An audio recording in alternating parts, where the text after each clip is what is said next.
எல்லாருக்கும் வணக்கங்க. மிதுன ராசியில் பிறந்தவங்களுக்கு உண்டான முழுமையான மே மாத பலனை தானுங்க இந்த பதிவில் நம்ம பார்க்க போகிறோம். வரக்கூடிய மே மாதத்தில் கோட்சார ரீதியாக வரக்கூடிய கிரக அமைப்புகளால் மிதுன ராசியில் பிறந்தவங்களுடைய வாழ்க்கையிலையும் வாழ்வாதாரத்திலையும் இந்த பிரபஞ்சம் எந்த மாதிரியான மாற்றங்களை தரப்போகுதுன்றது பற்றி தானுங்க துல்லியமாக ஆதாரபூர்வமாக ஆணித்தரமாக இந்த பதிவில் நம்ம பார்க்க போகிறோம். இந்த மாதம் பிறக்கப்படக்கூடியது வெள்ளிக்கிழமை அதிகாலை சித்திர நட்சத்திரம் சொல்லக்கூடிய தன்வந்திரி கடவுள் அவதரித்த நட்சத்திரம் 4வது பாதம் துலா ராசி மகர லக்னத்தில். மிதுன ராசியாதிபதி மிதுன ராசிக்கு 11வது பாவகன் சொல்லக்கூடிய லாபஸ்தானத்தில், லாபஸ்தானாதிபதின்னு சொல்லக்கூடிய செவ்வாய் தொழில்ஸ்தானம் சொல்லக்கூடிய 10வது பாத்தியத்தில் இருந்து லாபஸ்தானத்தில் இருக்கக்கூடிய உங்கள் ராசியாதிபதி புதனுடைய சாரத்தில் இருந்து உங்கள் ராசியை பார்க்கக்கூடிய தருணத்தில் தான் இந்த மாதம் பிறக்கப்படுது.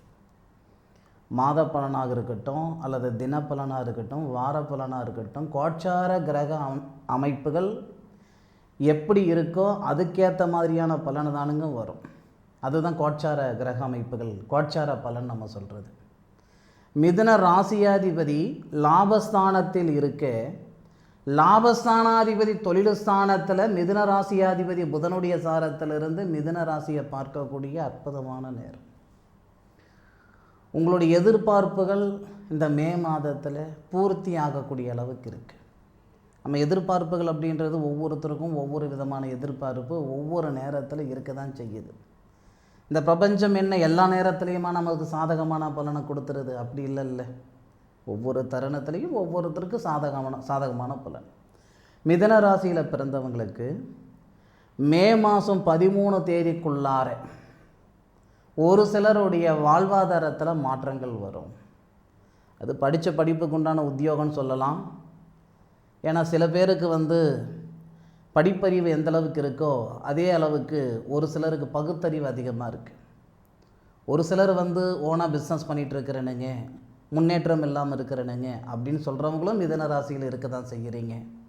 நான் ஒரு நிறுவனத்தில் வேலை செய்துக்கிட்டு இருக்கிறேனுங்க, யாரோ பிழைக்கிறதுக்கு நான் கஷ்டப்பட்டுட்ருக்கிறேன், ஏன் உழைப்புக்கு தகுந்த உயர்வு இதுதான் அப்படின்ட்டு என்னால் நம்ப முடியல, நினைக்க முடியல அப்படின்னு சொல்லக்கூடியவங்களும் மிதுன ராசியில் பிறந்தவங்களாக தான் இருக்க செய்கிறீங்க. அதிகபட்சம் 13 தேதி வரைக்கும் டைம் கொடுக்குறேனுங்க. வரக்கூடிய மே மாதம் 1ஆம் தேதியிலிருந்து 13 தேதிக்குள்ளார உங்களுடைய வாழ்வாதாரம் சொல்லக்கூடிய தொழிலில் மாற்றங்கள் ஏற்படும். அதில் மாற்று கருத்து இல்லை. தொழிலுக்காரகன் சொல்லக்கூடிய சனி பகவானோட தான் லாபஸ்தானாதிபதி சேர்றாரு.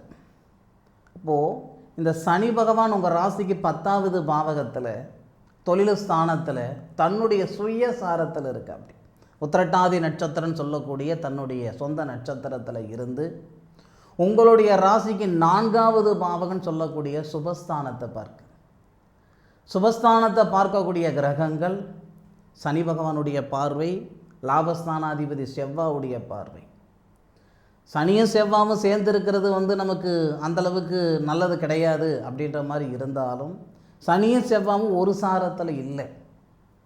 அப்போ செவ்வாய் ரேவதி நட்சத்திரத்துலேயும் சனி பகவான் உத்திரட்டாதி நட்சத்திரத்தில் தான் இருக்கிறார். அப்படி சனி பகவான் நமக்கு முழுக்க நல்லவர், செவ்வாவும் அதே மாதிரி தான். ஆனால் 2 பேருடைய இணைவு சரியில்லை.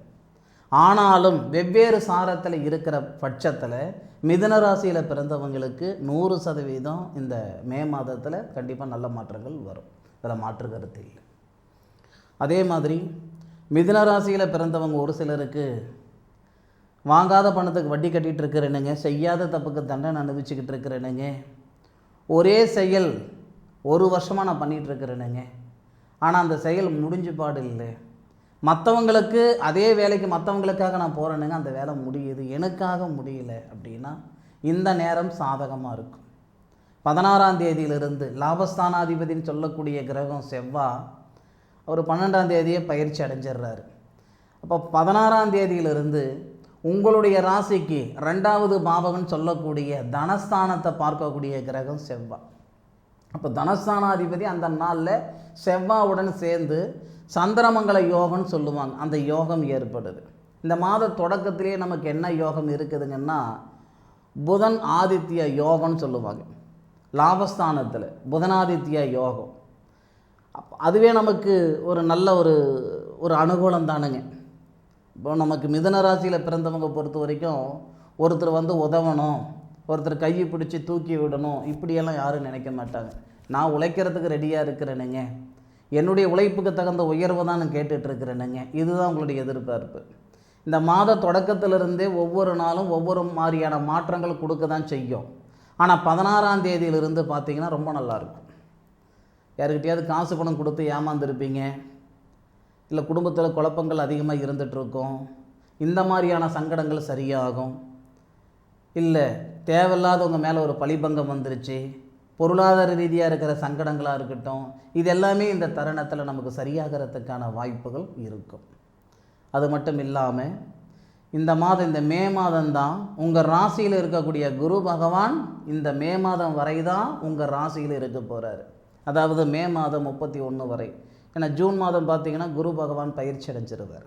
வாக்கிய பிரகாரம் பார்த்திங்கன்னா நமக்கு 26ஆம் தேதியே குரு பயிற்சி வருது. அப்போ நமக்கு குரு பகவான் இந்த ஒரு மாதம் கடைசியாக நம்ம ராசியில் இருக்கும்போது நம்ம ராசியில் இருந்து எந்தெந்த அளவுக்கு தொந்தரவுகள் செய்தாரோ அந்த தொந்தரவுகள் எல்லாமே சரிப்படுத்திட்டு போயிடுவார். முக்கால்வாசி குரு பயிற்சி ஆனதிலிருந்து கிட்டத்தட்ட இந்த 11 மாதமாக மிதுன ராசியில் பிறந்தவங்க ரொம்ப அதிகமாக நீங்கள் சந்தித்தது என்னென்னா மன அழுத்தம், பணப்பிரச்சனை அப்படின்ட்டு இன்றைக்கி வரைக்கும் பெருசாக யாரும் சொல்ல மாட்டீங்க. காசு பணம் போனால் பரவாயில்ல சாமி, எனக்கு நான் சம்பாரிச்சுக்கிடுவேன், குடும்பத்தில் நிம்மதி இல்லாமல் இருக்கேன், கணவன் மனைவிக்குள்ளார ஒரு நிம்மதி சந்தோஷம் இல்லாமல் இருக்கும், எதுக்காக வாழ்கிறேன்னு தெரியல, யாருக்காக வாழ்ந்துக்கிட்டு இருக்கிறேன்னு தெரியலைங்க, ஒரு மிஷின் வாழ்க்கை நான் வாழ்ந்துக்கிட்டு இருக்கிறேனுங்கன்னு சொல்லக்கூடியவங்க தான் இந்த நிமிடத்தில் அதிகமாக இருப்பாங்க. இந்த நிமிஷத்தில் இந்த வீடியோவை பார்க்குறவங்க 1000 பேர் பார்க்குறீங்கன்னா அதில் 600 பேர் பார்த்திங்கன்னா நம்பி கெட்டு போனவங்க, அடுத்தவங்களுக்கு உதவி கெட்டு போனவங்க. உங்களுக்காக நீங்கள் ஒரு செயல் செஞ்சுக்கிட்டேன்றதை விட உங்களுக்கு நீங்கள் கொடுத்துக்கிட்ட முக்கியத்துவத்தை விட உங்களை சார்ந்தவங்களுக்கு கொடுத்துக்கிட்ட முக்கியத்துவம் தானுங்க அதிகமாக இருக்கும். இப்போ வரைக்கும் இந்த காய்க்கிற மரம் தான் கல்லடி படுன்னு சொல்லுவாங்க இல்லைங்களா, அது யாருக்கு பொருந்தமோ இல்லையோ என் மனசுக்கு இந்த மிதுன ராசியில் பிறந்தவர்களுக்கு நல்லாவே பொருந்தும்.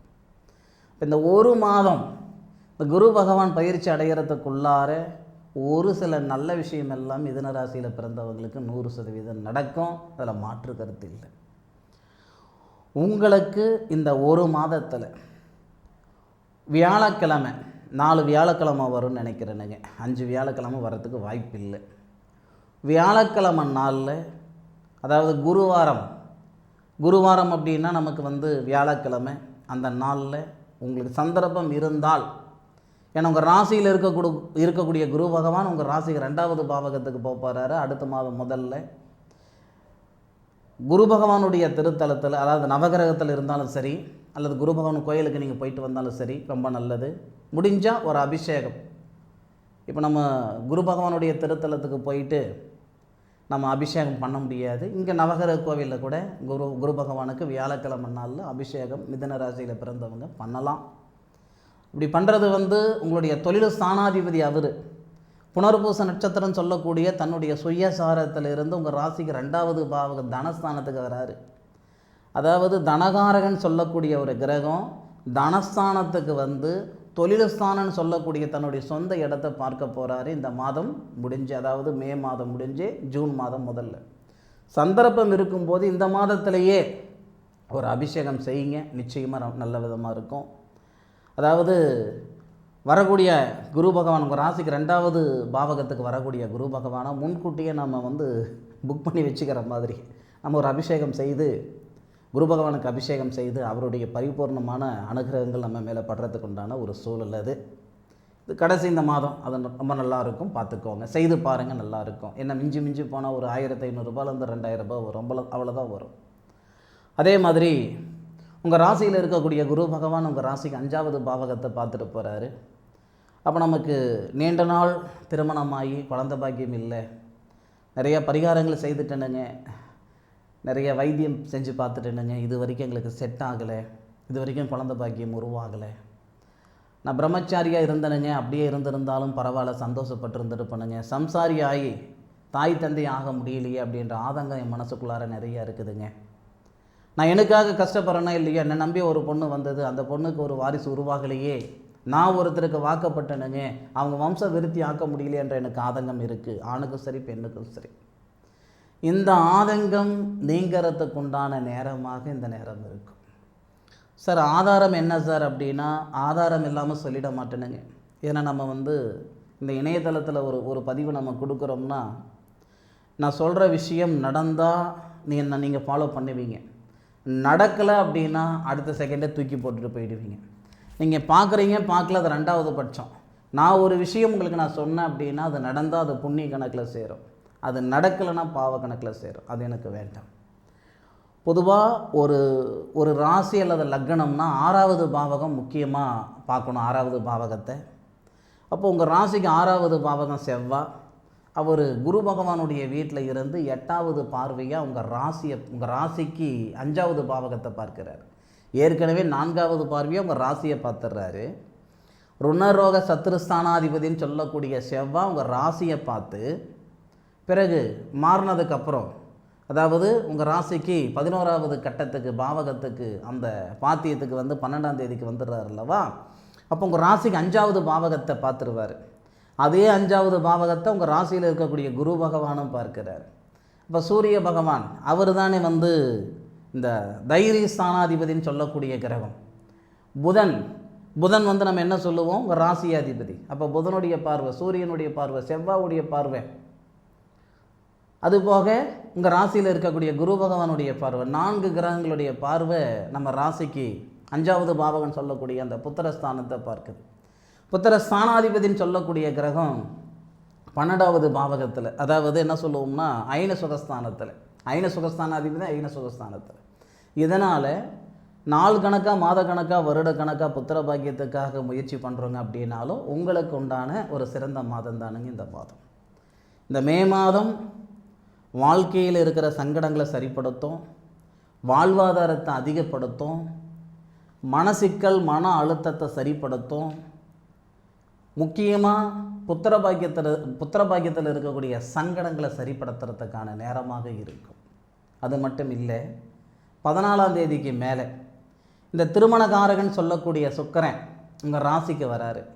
ஏற்கனவே திருமண ஸ்தானாதிபதி குரு தானே.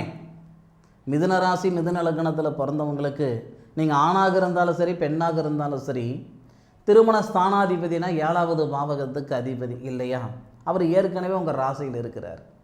திருமண காரகன்னா சுக்கிரன் உங்கள் ராசிக்கு வரதான் போகிறாரு. அப்போது கல்யாண காரகனும் கல்யாண ஸ்தானாதிபதியும் உங்கள் ராசியிலிருந்து கல்யாண ஸ்தானத்தை பார்க்குறாங்க. இதனால் நாகதோஷம் இருக்குது, செவ்வாய் தோஷம் இருக்குது, தாரதோஷம் இருக்குது, எந்த தோஷம் வந்தாலும் சரி, எத்தனையோ இடத்துல பரிகாரம் செஞ்சு விட்டனுங்க, எத்தனையோ கோவிலுக்குள்ளே போயிட்டு வந்துட்டுனுங்க, இது வரைக்கும் எனக்கு கல்யாண பிராப்தம் உருவாகலைன்னா 100% இந்த மே மாதம் முடிகிறதுக்குள்ளார தேதி வச்சிடலாம். இதுதான் பொண்ணு, இதுதான் மாப்பிள்ளைன்ற பேர் வச்சிடலாம், பணத்தை ரெடி பண்ணி வச்சுக்கிடுங்க. இந்த மே மாதம் முடிகிறதுக்குள்ளார மன வாழ்க்கையில் இருக்கிற சிக்கல்கள் நீங்கக்கூடிய ஒரு அமைப்பு ஏற்படும். அதாவதுங்க, முயற்சின்ற ஒரு விஷயத்தை நீங்கள் செய்யுங்க, 100% உங்களுடைய எதிர்பார்ப்புகள் பூர்த்தியாகும். முயற்சி மட்டுமே இருந்தாலும் போதாது, இல்லை நேரம் நல்லா இருந்தாலும் போதாது, ரெண்டுமே சரியாக இருக்கும். ஒரு பள்ளிக்கூடத்தில் ஒரு வகுப்பில் 40 பிள்ளைங்க படிக்கிறாங்க. 40 பிள்ளைங்களுடைய மனசுலையும் அந்த வகுப்பில் நான் தான் முதல் மதிப்பெண் எடுக்கணுன்ற எண்ணத்தில் படிப்பாங்க. ஒத்த பிள்ளை தான் மதிப்பெண் எடுக்குது. அப்போது அந்த 40 பிள்ளைகளுக்கும் அதே பாடம் தான், அதே வகுப்பறை தான், அதே டைம் தான். ஆனால் முயற்சின்றது 40 பிள்ளைங்களும் பண்ணாலும் மதிப்பெண்ணு ஒரு பிள்ளை எடுக்குது. அப்போது நேர காலங்களோட உழைப்பு இருக்கணும். பட்டம் பார்த்து பயிர் செய்யணும். பட்டம் பார்க்காம பயிர் செய்தோம்னா விதைச்ச விதை விளைஞ்சாலும் வீடு சேராது. அந்த மாதிரி முயற்சி பண்ணலாம். முயற்சி வெற்றி ஆகணும்னா அந்த உழைப்போட நேரமும் சாதகமாக இருக்கணும்னு சொல்லுவாங்க பெரியவங்க. மிதுன ராசியில் பிறந்தவங்களுக்கு மனசார சொல்கிறேன், இது நல்ல நேரம். முயற்சி செய்து பாருங்கள். நிச்சயமாக நல்ல ஒரு அற்புதமான வாழ்க்கைக்கு உறுதுணையாக இருக்கக்கூடிய நாட்கள் தான் ஆங்கில மாதம் சொல்லக்கூடிய மே மாதம். மே மாதத்தோட உங்களுடைய கஷ்ட நஷ்டங்கள் நீங்கக்கூடிய அருமையான ஒரு சூழல் மிதுன ராசியில் பிறந்தவங்களுக்கு ஏற்பட போகுது. அனுபவித்து சொல்லுங்கள். ஆராய்ஞ்சு நான் பலன் சொல்லியிருக்கேன். நான் எந்தளவுக்கு ஆராய்ஞ்சு இருக்கிறேன்றது இந்த மாத இறுதியில் எனக்கு கமெண்ட்டில் சொல்லுங்கள். மீண்டும் அடுத்த ஒரு அற்புதமான தருணத்தில் மிதுன ராசியில் பிறந்த உங்களை சந்திக்கும் வரை உங்களிடமிருந்து விடைபெறுவது உங்கள் வீட்டு ஜோதிட நண்பனான மா காளிதாஸ் மணிகண்டன். திருச்சிற்றம்பலம். வாழ்க வையகம், வாழ்க வளமுடன்.